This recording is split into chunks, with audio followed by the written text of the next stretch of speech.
14 मई को गुरु बृहस्पति का राशि परिवर्तन होने वाला है और ये राशि परिवर्तन अगले 1 वर्ष तक तुला राशि के लोगों के जीवन में किस तरह के बदलाव लाएगा, चलिए जानते हैं विस्तार से। जय माता दी दोस्तों, आप सभी का स्वागत है हमारे YouTube चैनल अमृता एस्ट्रो में। और आज की इस वीडियो में मैं बात करने वाली हूं गुरु बृहस्पति के राशि परिवर्तन के प्रभाव के बारे में। देखिए, आपने बहुत सारी अभी वीडियोस देखी होंगी जहां अतिचारी गुरु के बारे में बात हो रही है कि गुरु अतिचारी होने वाले हैं और अतिचारी होकर गुरु क्या करने वाले हैं ये हम जानेंगे। साथ में अतिचारी का इफेक्ट आपको कितना अधिक देखने को मिलेगा ये भी जानेंगे। और सबसे ज्यादा जरूरी है कि आपको इस 1 वर्ष में, क्योंकि गुरु का गोचर लगभग 12 से 13 महीने एक राशि में रहता है, यानी गुरु एक राशि में रहते हैं लगभग 12 से 13 महीने, उसके बाद राशि बदल लेते हैं। अब ये जो समय होगा, ये जो 1 वर्ष का टाइम पीरियड होगा, ये तुला राशि के लोगों के जीवन में क्या तो देकर जाएगा और क्या आप कर सकते हैं, इन दोनों ही चीजों के बारे में हम यहाँ विस्तार से बात करने वाले हैं।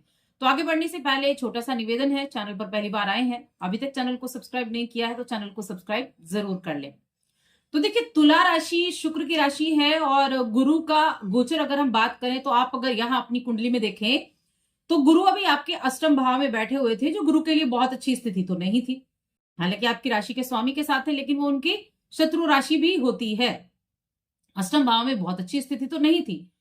अब जो गुरु का गोचर होगा मिथुन राशि में 14 मई 2025 को, ये होगा आपके नवम भाव में, भाग्य भाव में, जो कि काल पुरुष की कुंडली में गुरु का ही भाव कहा गया है, जिसके जहां जहां जो गुरु हैं वो बड़े मजबूत स्थिति होती है उनकी। तो अब तुला राशि के जातकों के लिए पंचम और नवम का एक बहुत अच्छा संबंध बनने वाला है इस वर्ष में गुरु के इस गोचर के दौरान। अब ये जो रिजल्ट रहेगा, गुरु जाएंगे नवम भाव में, नवम भाव में बैठकर क्या करेंगे, पहली दृष्टि पंचम दृष्टि आपकी राशि पर होगी, दूसरी दृष्टि सप्तम जो होगी वो आपके तीसरे भाव पर होगी और जो नवम दृष्टि होगी वो आपके पंचम पर होगी। तो पंचम नवम का ये जो त्रिकोण का एक संबंध बना है, क्योंकि 9वें में वो खुद है, आपकी राशि को भी देख रहे हैं और पंचम को भी देख रहे हैं, तो ये जो एक धर्म त्रिकोण एक्टिव होगा, इसका बहुत बहुत अधिक बेनिफिट तुला राशि के जातकों को इस वर्ष में देखने को मिलने वाला है और ये बहुत पॉजिटिव रिस्पॉन्स आपको देने वाला है। अब जो ये अतिचारी गुरु की बात हो रही है, ये क्या है? तो देखिए, गुरु का गोचर अभी हमने बताया कि लगभग 1 वर्ष में गुरु राशि बदलते हैं, लेकिन इस वर्ष क्या होने वाला है, इस वर्ष जैसे ही 14 मई को गुरु का राशि परिवर्तन होगा तो गुरु आ गए मिथुन राशि में, आपके नवम भाव में। लेकिन यहां पर ये 18 अक्टूबर को कर्क राशि में प्रवेश कर जाएंगे, जो इनको 1 वर्ष के बाद जाना है। कुछ वक्त के लिए ये कर्क राशि में प्रवेश कर जाएंगे, क्योंकि ये एकदम इतनी तेज गति चलेंगे, तो इसको ही हम बोलते हैं अतिचारी। ठीक है, तो ये इसकी स्थिति कब रहेगी, 18 अक्टूबर को ये जाएंगे कर्क राशि में और 5 दिसंबर को ये वापस फिर से मिथुन राशि आपके भाग्य भाव में आ जाएंगे। तो ये अगले कुछ वर्षों तक ऐसे ही तेज गति से चलने वाले हैं। देखिए, ग्रह जो है वक्री होता है, अस्त होता है, कभी मार्गी हो गया, इस तरह इनकी स्थितियां बदलती हैं। अब गुरु जो है उनका ये परिवर्तन कैसे रिजल्ट देगा, इसके बारे में हम चलिए जान लेते हैं।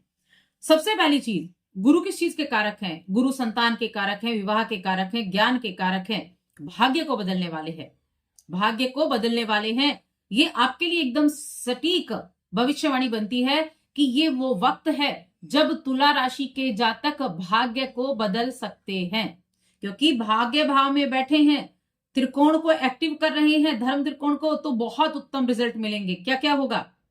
भाग्य बढ़ेगा, भाग्य से लाभ की प्राप्ति होगी, ठीक है, यात्राएं होंगी, धर्म से जुड़ी हुई यात्राएं होंगी, धर्म में आपका मन रहेगा, धार्मिक प्रवृत्ति आपकी रहेगी, दान पुण्य करने का आपका मन रहेगा, क्योंकि ये ऐसा टाइम पीरियड होगा जो आपको हर एक तरफ से उठाने की कोशिश करेगा। देखिए, गुरु क्या है, गुरु का काम क्या है? गुरु कभी ये नहीं देखते कि वो कहां बैठे हैं। गुरु का काम होता है कि अपने चारों तरफ लोगों को आशीर्वाद देना, उनका भला करना, ये गुरु का काम है।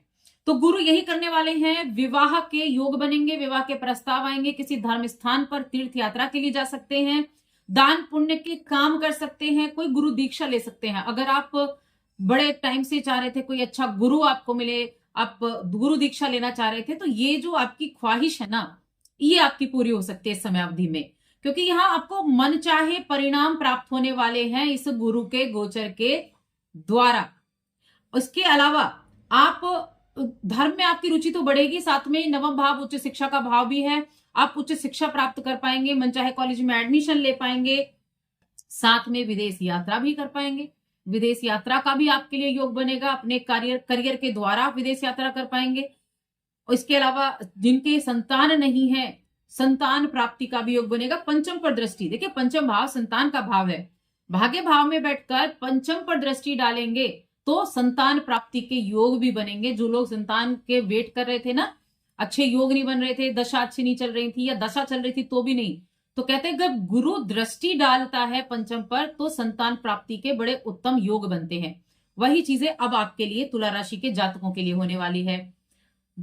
अगर विवाह के प्रस्ताव नहीं आ रहे तो विवाह के प्रस्ताव आने शुरू हो जाएंगे।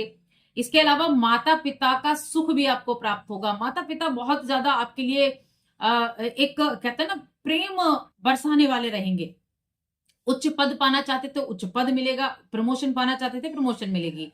अब ये जो एक टाइम पीरियड मैंने आपको बताया कि आपके दसम भाव में 18 अक्टूबर को गुरु जाएंगे कर्क राशि में। कर्क राशि में गुरु उच्च के होते हैं। गुरु का उच्च का होना इस टाइम पीरियड में आपको भूमि भवन से लाभ दिला सकता है। कोई नया वाहन आप खरीद सकते हैं, कोई नई प्रॉपर्टी आप बना सकते हैं, नए घर की इनोग्रेशन, नए घर में प्रवेश कर सकते हैं, नया घर आप खरीद सकते हैं 18 अक्टूबर से 5 दिसंबर तक। ये बहुत अच्छा एक योग बनेगा जब आपके दसम भाव में यहां बृहस्पति जाएंगे, क्योंकि उनकी दृष्टियां बदल जाएंगी। चौथे भाव पर दृष्टि होगी, छठे भाव पर दृष्टि होगी, तीसरे भाव पर दृष्टि होगी, इस तरह से दृष्टियां भी बदल जाएंगी। तो ये समय पीरियड बहुत अच्छा रहने वाला है। तो ये तो हो गया गुरु के द्वारा आपको क्या क्या चीजें प्राप्त होंगी। ओवरऑल देखा तो सारी चीजें बहुत अच्छी होने वाली हैं इस गुरु के गोचर से। गुरु वाकई में आपको एक आशीर्वाद देकर जाने वाले हैं। अब आपको ध्यान का रखना है और काम उपाय क्या करने हैं इसके बारे में जान लेते हैं।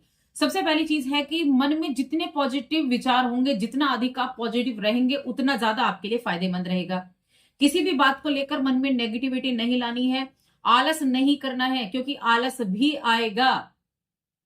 शनि और राहु भी तो राशि बदल रहे हैं ना, तो आलस भी आएगा। आलस को त्यागना है, आलस नहीं करना है। अच्छे से ध्यान रखिए, क्योंकि आलस मन बिगाड़ सकता है। मन में किसी तरह की कोई कुंठा ना रखें, मन में किसी भी तरह का कोई ऐसा भाव ना रखें कि नहीं ये काम तो मैं नहीं करूंगा या मैं नहीं करूंगी, ये काम तो मेरे बस में नहीं है।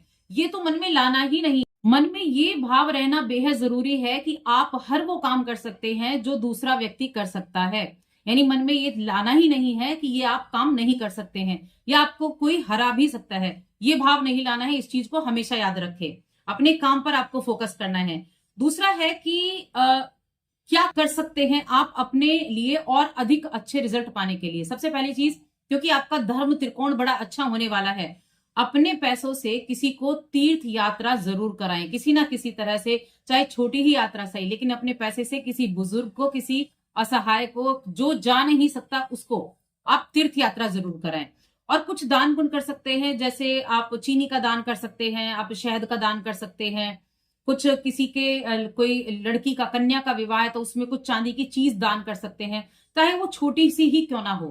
क्योंकि दान ये नहीं देखता कि आप बहुत दान कर रहे हैं, सच्चे मन से किया गया दान, एक छोटा सा दान भी दान की श्रेणी में सर्वोपरि होता है। इसीलिए इस तरह की चीजों का दान, और साथ में आप प्रतिदिन सूर्य को अर्घ दें और दुर्गा सप्तमी या फिर देवी कवच का पाठ आप कर सकते हैं। इन उपायों को करें, आप यकीन मानिए ये गुरु का गोचर आपके जीवन में बहुत बड़े बदलाव, भाग्य को बदलने वाला ये गोचर आपके जीवन में हो सकता है।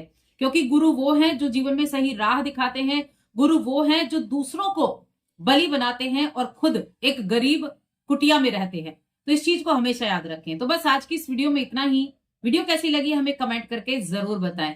जय माता दी।